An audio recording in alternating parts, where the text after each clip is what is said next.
Hello Mireille et Paulette, je suis ravie de te retrouver dans cette nouvelle vidéo, dans ce nouveau Focus Marketing. Et aujourd'hui, on va analyser la composition de la dernière gamme de Garnier, à savoir leur gamme Aloe Vera, si je dis pas de bêtises, Hydra Bomb. Mais avant toute chose, si tu kiffes mon taf, n'hésite surtout pas à aller faire un tour sur le site YouTube qui est épinglé dans le commentaire épinglé. Logique Mireille, c'est tout simplement un site qui te permet de visionner une publicité et qui me rémunère 10 fois plus que ce que YouTube me paye en termes de revenus publicitaires tout simplement. Et ça m'aide à vous produire du contenu non sponsorisé la majorité du temps. Parce que tu t'en doutes bien Mireille, c'est pas Garnier qui va sponsoriser cette vidéo. Donc la vidéo va se déguiser en 3 parties. Donc premièrement, on va parler un petit peu du marketing de Garnier. En secondo, on va parler en fait de tout ce qui est hydratation du cheveu. Et troisièmement, on voit le micro, je l'avais pas vu, la petite moufette là. Tant pis, on va voir moufette, c'est pas grave. Et en troisième partie, nous allons analyser les compositions.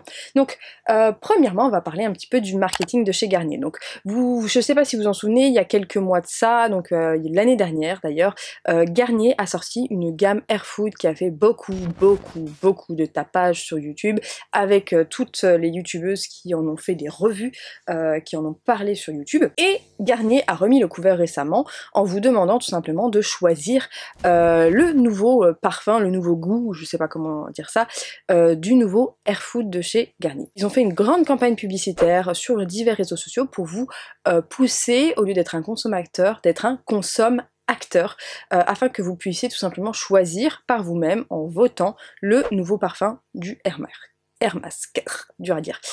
Donc en fait c'est une technique marketing qui consiste à vous faire prendre part au processus de création, en fait, afin de vous donner encore plus envie d'acheter le produit pour lequel vous aurez voté, une fois le sortie fini. D'ailleurs, il crée une sorte d'espèce d'attente avec des teasings, un espèce de gros suspense autour de la sortie, en jouant le mystère sur les réseaux sociaux sur quel parfum a été choisi, sur quel parfum on a voté finalement. D'ailleurs, comme je te le disais il y a quelques instants, si vous aviez raté ma première vidéo sur l'analyse du Hair Food à la papaye, je te la remets dans le petit i ici ou dans la barre d'infos. Donc je te parlais de ça il y a un an, et ce que je te disais c'est que ça avait fait beaucoup de tapage sur YouTube, parce qu'il y a beaucoup de youtubeuses qui l'ont vanté comme des masques révolutionnaires, qu'on en fait vraiment pas mal de revues, et à chaque fois qu'il y avait une revue sur le Air Mask, la revue pétait les scores, mais c'était un truc de ouf, hein, comme vous pouvez le constater avec ces screens. C'était même d'ailleurs s'il y en avait pas certaines qui étaient payées tout simplement pour en parler, enfin c'était tellement ahurissant, il y avait tellement de revues sur ces sur ces Hair Food, je vous jure c'était dingue.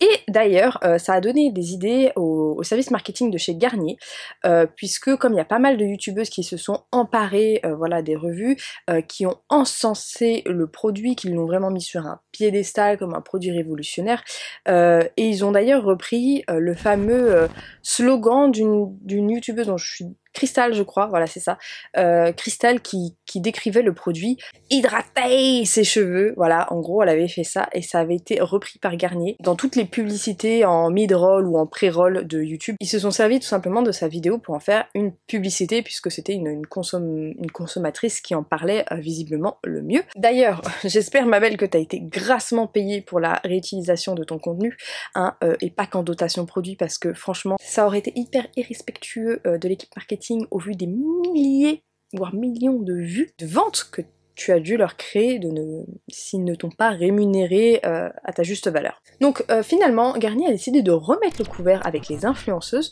Ils ont recréé l'expérience des revues Hair Food, tout simplement en envoyant en avant-première le fameux nouveau-né de la gamme Hair Food, celui donc à l'aloe dont on va parler aujourd'hui, à toutes les youtubeuses qui en avaient fait des revues, sauf moi. C'est bizarre.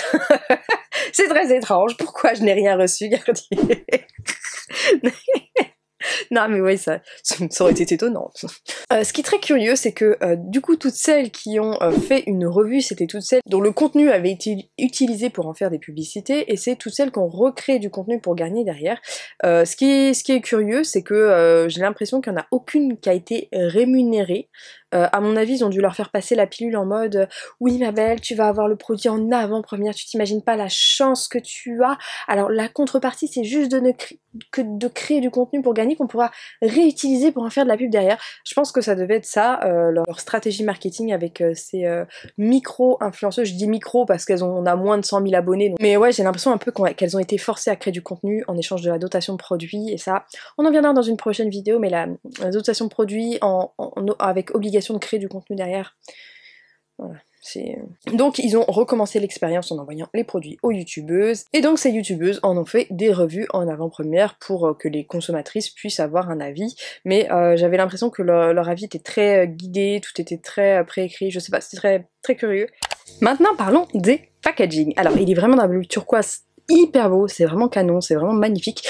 C'est vraiment un bleu que j'ai pas eu vraiment l'impression de voir, je le trouve assez recherché, et vraiment ça attise tout de suite un petit peu ce truc de curiosité en fait. Alors évidemment sur chaque produit il y a notre fameux appel à la nature. Désolée si vous entendez du bruit, c'est mon fils qui joue dans la chambre d'à côté. Donc ce fameux appel à la nature avec un gros bout d'aloe sur le packaging, vraiment bien mis en évidence, et le mot hydratation est très souvent mis en avant avec des termes comme hydrabombe, hydratant, bref. Une chose qui est importante à remarquer, c'est qu'en fait la synergie du bleu turquoise fait penser à une eau pure et rare, hein, très clairement. L'aloe qui est une plante dont le gel est très hydratant, et le champ lexical utilisé renforce très clairement l'impression que ce produit-là hydratera en profondeur tes cheveux. Partie 2, Mireille, qu'est-ce que l'hydratation des cheveux? Alors, le cheveu, il faut le savoir, je te l'avais expliqué dans ma playlist Tout savoir sur le cheveu que je te remettrai directement en barre d'infos, que je t'invite très vivement à consulter. Je t'avais précisé dans cette vidéo-là qu'un cheveu est composé à 90-96% de kératine. Kératine, bon bref, voilà, tout est expliqué dans cette vidéo, je vais pas revenir dessus. Et le cheveu est composé d'une très petite quantité d'eau, à savoir entre 1% et 9%, et ce pourcentage est fluctuant selon l'environnement dans lequel vous vous trouvez. C'est-à-dire que s'il fait très humide, vos cheveux auront plus d'humidité, et s'il fait très sec, vos cheveux seront plus secs, tout simplement. Et alors une chose qui est importante, c'est que dans tous les blogs, on nous dit que le cheveu doit boire et manger, ce qui est totalement faux. Je suis désolée, je vais mettre tout le monde à dos encore une fois. En fait, un cheveu étant une matière biologiquement morte, il n'y a aucune vascularisation, elle ne dépend d'aucun organe vital. C'est juste un empilement de kératine, tout comme nos ongles. C'est donc une matière morte. Donc on ne peut pas la faire boire et manger à proprement parler. Nourrir un cheveu et hydrater un cheveu, c'est vraiment en fait ce qu'on appelle un abus de langage. C'est vraiment pour simplifier les choses sans passer par 15 000 explications scientifiques comme je vais te le faire maintenant. Hydrater un cheveu, c'est simplement apporter un soin avec une plus grande quantité d'eau que de gras, qui va en fait surtout aider à assouplir la fibre capillaire, là où une huile va tout simplement enrober et limiter les pertes en eau du cheveu, voilà. L'huile que tu peux mettre sur un cheveu va vraiment repousser, on va dire, la pollution, les produits chimiques que tu pourras lui mettre dessus, les sulfates, l'humidité ambiante, par exemple si tu as des frisottis. J'entends souvent dire que l'eau hydrate. Alors non, l'eau n'hydrate pas non plus. L'eau hydrate notre corps, hein, tout ce qui est vivant. L'eau hydrate les plantes, voilà, ça. Mais le cheveu, l'eau n'hydrate pas du tout. C'est juste un vecteur de soin, plus précisément.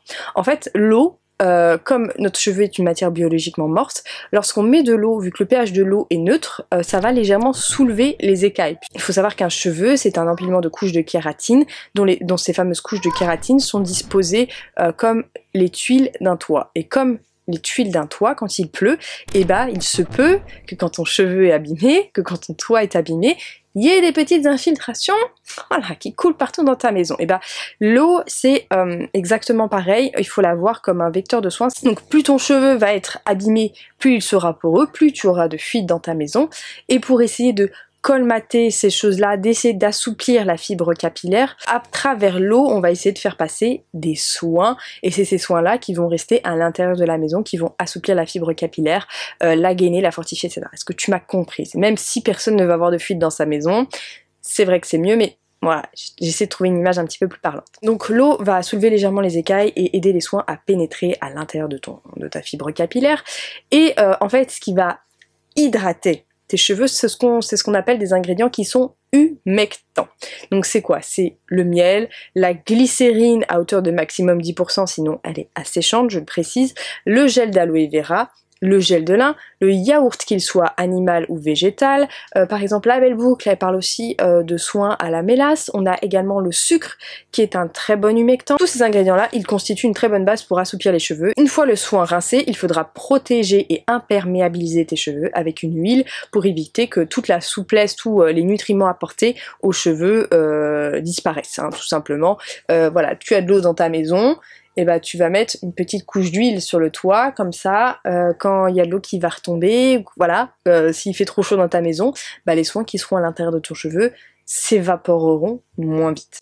J'espère que tu m'as compris, Mireille. C'est pour ça en fait qu'un simple gel d'aloe vera ou un gel de lin ne s'applique pas tout seul et qu'il faut toujours mettre quelques gouttes d'huile végétale pour sceller vraiment l'hydratation qu'on a apportée. Par exemple, d'éviter qu'à cause d'une humidité trop importante, le cheveu se mette à gonfler ou à se dessécher en fonction du climat où tu te trouves. J'espère que cette partie sur l'hydratation t'a plu. Maintenant, on va faire place à la composition. Donc on va d'abord étudier le shampoing. Donc le shampoing, on nous dit qu'il hydrate et adoucit, que c'est pour des cheveux normaux et déshydratés. Alors ce qui est assez intéressant, c'est qu'au niveau de la composition, donc on est sur de l'eau en premier lieu, et ensuite le premier c'est un ammonium lauryl sulfate, donc c'est un tensioactif sulfaté, c'est un tensioactif irritant qui est issu effectivement du végétal mais qui est irritant, qui a un potentiel irritant élevé. Ensuite on a la cocamidopropylbétène qui elle est un tensioactif qui peut être allergisant. Apparemment il y a de plus en plus de gens qui sont allergiques à la cocamidopropylbétène, mais qui est surtout un tensioactif moyennement irritant. Ça reste assez élevé, je pense que c'est un shampoing qui doit bien mousser. Ensuite on a de la glycérine pour adoucir tout ça, pour apporter de l'hydratation comme je vous l'ai dit tout à l'heure. Et ensuite on a du sodium chloride, donc c'est du sel. Alors là autant te dire Mireille que comme une Stinky est composée de son ingrédient le plus gros en premier et ensuite c'est totalement dégressif, autant te dire qu'il doit y avoir très très peu de sel dans un shampoing, sinon ça en devient un shampoing ultra desséchant et pas du tout hydratant, contrairement à ce qu'on pourrait nous faire croire. Et là très clairement, à partir du sel, ça veut dire que tout ce qu'il y a ensuite, il y en a en très petite quantité, quoiqu'il y a beaucoup d'ingrédients, il y a effectivement pas mal d'ingrédients d'origine naturelle. Donc on a alors le Camellia Cincinnis Leaf Extract, je crois que c'est Camellia, c'est l'huile de caméline, je veux pas te dire de bêtises. Ensuite on a un acide aminé, ensuite on a un extrait de sucre de canne, donc je te disais le fameux sucre qui hydrate, on le retrouve juste ici. On a des ferments, on a du glucose, encore du sucre, et là seulement vient notre fameux jus d'aloe vera. Donc on est sur un jus, on n'est pas sur un gel, donc ça veut dire que c'est encore plus dilué que le gel d'aloe vera. Je pense qu'on a perdu pas mal de nutriments. On a carrément un extrait de cactus. Sodium hydroxyde, c'est un ajusteur de pH, c'est de la soude. Et ensuite, on a un petit dérivé de silicone. Doit pas y en avoir beaucoup, je pense. Hein. On est sur l'hydroxypropyl guar hydroxypropyl trimonium chloride. Waouh, il me fait mal à la bouche quand je parle celui-là. Donc ouais, c'est un petit dérivé de silicone. Après, toute la fin de compo, ça va, sauf qu'on a un perturbateur endocrinien, à savoir le phénoxyéthanol. Donc c'est pas une gamme... voilà, c'est pas 100% clean. Hein. Effectivement, il y a bien pire dans le commerce, mais il y a bien mieux parce que il y a des... Voilà, le perturbateur endocrinien est quand même là. Alors ensuite, on a l'espèce de crème après shampoing. Une crème pour laisser sécher ses cheveux à l'air libre. Ça, on va y revenir dans 2 secondes du coup. On va regarder le Hair Food parce que ce fameux Hair Food, il a 3 utilisations. On peut l'utiliser en tant qu'après-shampoing, en tant que masque et en tant que leave-in. Donc ça veut dire crème à laisser dans les cheveux pour adoucir le truc. Donc ce Hair Food, premier ingrédient après l'eau, c'est un cétéaryl alcool. Alors le cétéaryl alcool, c'est un alcool gras, c'est pas de l'alcool pur qui va dessécher les cheveux, donc ça pas de souci. Ensuite glycérine, agent humectant. Ensuite isopropylmyrystate, alcool gras également, c'est pas très noble mais c'est pas mauvais non plus. Et ensuite on a un aramidopropyl diméthylamine. En fait c'est un dérivé de silicone. En fait c'est pas un silicone mais c'est un agent filmogène, ça a exactement les mêmes propriétés que les silicones. Ça va former un film autour de votre fibre capillaire, ça va le lisser, permettre que ça se démêle plus facilement. Quand je regarde les 4 premiers ingrédients, on est sur de l'eau, 2 alcools gras, de la glycérine qui est hydratante et un dérivé de silicone. Le beurre de karité et tous les extraits naturels arrivent ensuite dans la composition. Donc c'est vraiment en fait ces 4 premiers ingrédients ingrédients là qui vont jouer sur votre soin. Donc effectivement ça va vous apporter de l'hydratation, effectivement ça va vous donner du glissant, du démêlant, du lissant. Ça, il n'y a pas de souci avec les dérivés de silicone et les alcools gras, ça va vraiment bien vous aider. Par contre, vous dire que ce produit est ultra hydratant grâce à l'aloe vera, c'est clairement ce qu'on appelle du greenwashing, puisque ce fameux gel d'aloe vera, je ne sais même pas où il est passé dans la compo. Je ne vois pas de aloe vera juice. Pourtant j'ai pris la compo sur Monoprix. Alors peut-être que c'est parce que évidemment Garnier sur leur site ne mettent absolument pas les compositions, hein. Encore une fois c'est fatigant. J'espère quand même qu'ils mettent la composition sur d'autres sites, parce que Garnier il serait temps que vous mettiez les compos. Jamais ils mettent les compositions sur les sites, ils font chier. C'est compliqué de mettre les listing key, parce que si ça se trouve là je suis en train de défoncer votre produit, je suis en train de dire qu'il n'y en a pas alors qu'il y en a. Et c'est juste parce que vous n'avez pas renseigné la listing key et que les autres sont pas capables de le faire correctement sur leur site quand tu achètes un produit. C'est absolument génial. Ah super, c'était même pas la bonne compo que j'avais, c'est génial. Donc on a refait l'analyse de compo. Donc effectivement après l'huile de soja, de l'aloe vera, donc un jus d'aloe vera, on n'est pas sur un gel.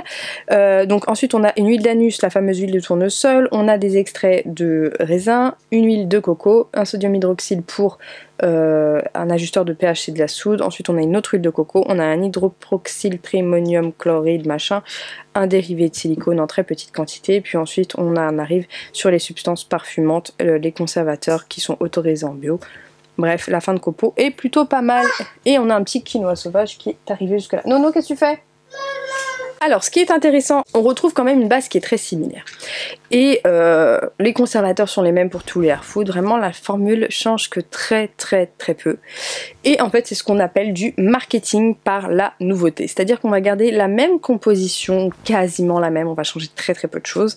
Et on va créer tout simplement un nouveau packaging, puisque la composition marche bien. Voilà, plutôt que de se casser la tête à recréer totalement un produit de A à Z, on va garder les bases qui ont plutôt bien fonctionné. On va créer un nouveau packaging, on va créer en fait une espèce d'attente autour de cette nouveauté là, justement en amenant les consommateurs à choisir le prochain parfum comme ils vont le faire sûrement, parce que il était question de faire coco, aloe vera et bref il y en a un troisième ou un quatrième qui va arriver. Donc on va vraiment créer une attente autour de ça pour te dire que c'est un nouveau produit qui va fonctionner sur X, Y, Z type de cheveux, et tout ça, ça va en fait tout simplement te pousser à la consommation, puisque peut-être que tu vas te dire ah non mais en ce moment j'ai les cheveux secs donc je vais plutôt prendre celui à la mangue, ah non mais en ce moment j'ai besoin de vitaminer mes cheveux, je vais plutôt prendre celui au super fruit à la papaye, ah non mais en ce moment mes cheveux finalement ils sont un peu desséchés, je vais plutôt prendre celui à l'aloe vera. Et en fait tu te retrouves à acheter 4 masques différents mais qui ont 4 compositions quasiment similaires. C'est ce qu'on appelle, enfin c'est en tout cas moi ce que j'appelle le marketing par la nouveauté. On garde un produit de base qui fonctionne bien, on change 2-3 trucs dans la compo, on te met un nouveau packaging tout beau, tout joli, et on te vend ça comme une super nouveauté qui va soigner tes cheveux déshydratés, alors que c'est à peu de choses près la même chose que les précédents produits. Bon, ensuite l'espèce d'après-shampoing crème pour sécher tes cheveux. Donc en fait là on est sur du propylène glycol. Alors faut savoir que le propylène glycol il peut être à la fois d'origine synthétique, donc pas naturelle, et à la fois d'origine désormais naturelle. À ce qui paraît on peut en faire. Bon, soit je leur laisse le bénéfice du doute. Ensuite on est sur de la glycérine. Alors ce qui est intéressant de mentionner, c'est que la glycérine peut être très bien d'origine animale que végétale. Là il me semble que c'est d'origine végétale mais je ne suis pas sûre. On a un extrait de camélia, et là par contre pour cette crème on a plein en fait d'huile de plastique, des PPG, voilà, des copolymères. Donc ça en fait tout simplement ça va vraiment être des huiles occlusives pour former un film imperméable sur les cheveux après avoir mis le fameux Hair Food. Alors on a effectivement un extrait de sucre de canne pour l'hydratation, on a du glucose, on a un petit jus d'aloe vera toujours, on a un propylène glycol, on a un petit dérivé de silicone, on a des polyquaternium pour voilà, dérivé de silicone encore une fois. Et on a donc un phénoxyéthanol, donc perturbateur endocrinien, qui est là tout simplement pour conserver le produit. C'est un conservateur, mais le souci c'est quand on dit sans parabènes, on se dit ah cool, il n'y a pas d'ingrédients chimiques dans mon produit, sauf qu'on te met un perturbateur endocrinien, c'est un petit peu dommage. Comme tu as pu le voir, les compositions ne diffèrent guère de ce qu'on peut trouver en supermarché. On est sur un shampoing avec une base sulfatée et quelques dérivés de silicone pour adoucir tout ça. Le Hair Food, on est sur des compositions quasi similaires à ce qui ont été créées précédemment. Et la crème séchage à l'air libre, on est sur quelque chose d'assez occlusif tout simplement pour former un film, pour éviter tout ce qui est frisottis, etc. Lors du séchage, comme je te l'ai expliqué avec mon huile végétale. Alors je vais vous répéter la même chose que j'ai dit la première fois. Le Hair Food, franchement la composition elle n'est pas si horrible que ça, mais il y a clairement mieux. Franchement moi je suis mitigée. Alors pour avoir testé et fini le masque à la papaye, je crois que c'est ça, j'avais pas tellement kiffé. Je trouvais que en tant qu'après shampoing, enfin masque démêlant, ouais ça allait pour rincer les aînés, c'était pas mal du tout. Par contre je trouvais qu'en leave-in ça avait un rendu juste dégueulasse dans mes cheveux. Effectivement on sentait qu'il y avait ce côté fumogène, ça démêlait super bien, les cheveux étaient super doux. En revanche pour le côté tout ce qui était hydratation, patin coup fin, voilà, on sent bien qu'on est sur des agents fumogènes qui ne font rien d'autre que enrober la fibre capillaire. Il n'y a pas réellement d'apport d'hydratation à proprement parler. Voilà pour ça. Alors maintenant je voulais vous proposer quelques petites alternatives un petit peu plus naturelles. Parce que comme toujours en fait quand on achète des produits, quand on paye avec notre carte bleue, donc c'est un petit peu comme voter, et si tout simplement on continue à acheter de la merde, bah les multinationales continueront à nous servir de la merde. Donc c'est une façon pour nous de dire aux personnes, écoutez voilà, nous on veut du bio, nous on veut du vrai naturel. Acheter des produits plus chers, acheter des produits plus nobles, ce n'est pas jeter son argent par les fenêtres, c'est voter et c'est pousser les industriels à changer leur façon de faire et à changer les compositions. Alors, un shampoing liquide qui est très très bien, c'est le Balo Fleurin au miel. Vraiment, celui-ci est vraiment top. Et si jamais tu as des problèmes de pellicule, ces choses-là, je te conseille vivement le Logona anti-pelliculaire qui est très très bien. En termes de shampoing quotidien pour celles qui ont les cheveux très très gras, je te conseille vivement la base Neutre Santifolia qui peut également te servir de gel douche, qui est uniquement fait à base de tensioactif hyper doux, et je crois que on est à 12 ou 15 € le litre, ce qui est vraiment très très peu cher pour un shampoing, je te parle au litre. Comme après shampoing, celui vraiment que j'aime beaucoup c'est le Santifolia. Celui-ci il est vraiment génial comme après shampoing, il démêle super bien, il n'y a pas du tout de dérivé de silicone, ce qui est ultra important à citer. On finit la fin de la vidéo tous les deux? T'es sage hein? Je suis pas de bruit hein. Également, alors là il y en a certains qui ont des couettes à l'intérieur, mais ça peut être intéressant pour celles qui ont beaucoup de masse à démêler et qui ont besoin d'un petit agent filmogène pour démêler. On a les après-shampoings Mademoiselle Bio qui sont aussi très très bien. Et les après-shampoings Lavera, là également sans ammonium ou dérivés de silicone.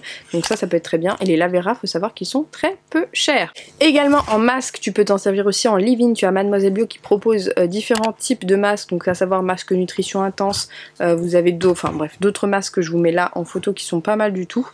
Vous avez également un petit peu plus cher là, mais vraiment qui est top, c'est le masque noir au naturel que tu peux utiliser en avant ou en après shampoing. Ça sera vraiment pour des cheveux qui sont plutôt très poreux. Et sinon, deux de mes masques capillaires préférés, ce sont les masques Aromazone. Donc le Aromazone c'est le moins cher, je trouve qu'il démêle vachement bien. Et t'as également le WAM. Alors le WAM c'est une petite pépite, j'adore l'utiliser en leave-in, je le trouve top. Et donc je te disais, il y a le masque WAM également qui est juste génialissime, je l'utilise en leave-in, c'est une vraie pépite. Et pareil, on est à peu près dans les...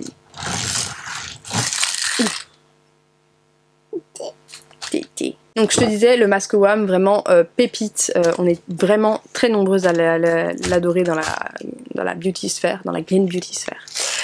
Donc voilà Mireille, j'espère que cette vidéo t'a plu. N'hésite pas à aller mater une petite publicité sur YouTube, à mettre un pouce bleu pour bébé brioche qui est en train de tout casser. Et moi je te dis à très bientôt dans une prochaine vidéo ce dimanche. Voilà, des bisous.